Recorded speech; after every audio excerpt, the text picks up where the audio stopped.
पाकिस्तानी मईशत में real estate का किरदार मस्बत है या मनफी? देखिए जी, जहाँ पर रियल एस्टेट के अंदर जहाँ भी इन्वेस्टमेंट होती है, इसको समझने के लिए थोड़ा सा इकनॉमिक का हम लोग दो सब्जेक्ट को ज़रा डिस्कस कर लेते हैं। एक होती है कंज्यूमर प्रोडक्ट और एक होती है हमारी जिसके अंदर कहते हैं कैपिटल प्रोडक्ट। ठीक है। जो कंज्यूमर प्रोडक्ट होती है जो एक सारिफ खरीदता है, सही है, और अपने इस्तेमाल में ले आता है। ठीक हो गया। और जो कैपिटल गुड्स होती है जी, उसके कैपिटल गुड्स की सिंपल डेफिनेशन क्या है? जो फर्दर प्रोडक्शन के अंदर काम आ सके। ठीक हो गया। जब आप मशीन खरीदते हैं, ठीक है, तो आपने इन्वेस्टमेंट की है उस मशीन पे, तो कैपिटल गुड पे इन्वेस्टमेंट कर दी। ठीक है। मशीन जो है वो फर्दर प्रोडक्शन करेगी। ठीक है। जब वो प्रोडक्शन करेगी तो मार्केट तक पहुंचेगी, मार्केट तक पहुंचेगी तो ट्रांसपोर्टेशन कंपनीज इन्वॉल्व होंगी, बैंकिंग चैनल इन्वॉल्व होगा, इंश्योरेंस कंपनीज आ जाएंगी, मार्केटिंग कंपनीज आ जाएंगी, डिस्ट्रीब्यूशन कंपनीज आ जाएंगी, होलसेलर आ जाएंगे, रिटेलर, पूरी इकोनॉमी का एक पहिया चलना शुरू हो जाएगा। और जो भी हमारा इस्लाम भी ये कहता है कि दौलत को चंद हाथों में आप महदूद मत करें। ठीक है।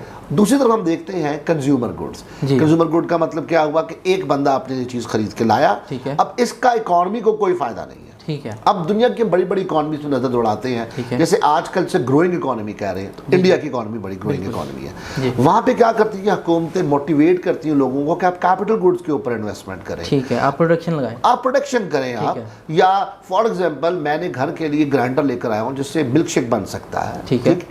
अगर तो मैं घर ले आया हूँ तो मेरे घर में मैं ही उसको इस्तेमाल कर रहा हूँ। ओके। लेकिन अगर इसी ग्राइंडर को मैंने एक शॉप पर रख दिया है, जी, एक मैंने कैफे बना लिया है, ठीक है, वहां से मिल्क शेक बना के मैं लोगों को बेच रहा हूँ, तो अब मैंने 2-3 मुलाजिम भी रखे हुए हैं, वो शॉप का किराया भी निकल रहा है। ठीक हो गया। ऐसे ही जब शॉप गवर्नमेंट को टैक्स भी जा रहा है, उसके लिए दूध भी खरीद रहा हूँ, एक बहुत बड़ा एक साइकिल चल रहा है। अब आते हैं प्रॉपर्टी की तरफ। जी।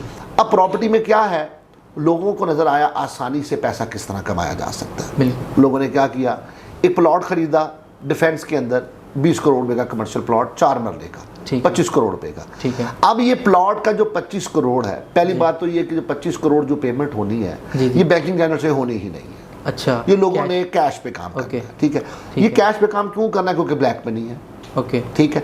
अब 25 करोड़ रुपया एक हाथ से दूसरे हाथ में चला गया, और उस हाथ में क्या आ गया? एक प्लॉट आ गया। ठीक है। इस प्लॉट का इकोनॉमी को कोई फायदा नहीं। उस प्लॉट के ऊपर उसने ना तो कोई मुलाजिम रखने हैं, ना कोई इंडस्ट्री लगानी है, ना कोई दुकान खोलनी है।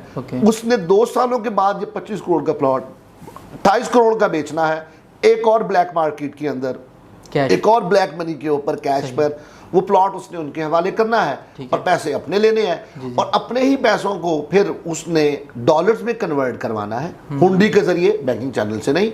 इस पैसे को उन्होंने बाहर भेज देना है। तो अब देखिए कितनी आसानी से ये 25-30 करोड़ रुपया एक हाथ से उसी हाथ में बाहर के मुल्क में पहुंच गया। हुकूमत को और रियासत को कुछ नहीं, कोई फायदा नहीं हुआ।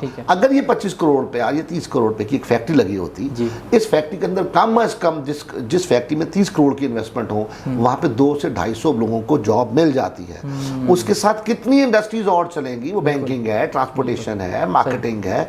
लेकिन हमने क्या किया? हमने कंज्यूमर गुड के ऊपर इन्वेस्टमेंट की, रेदर देन कैपिटल गुड्स के ऊपर।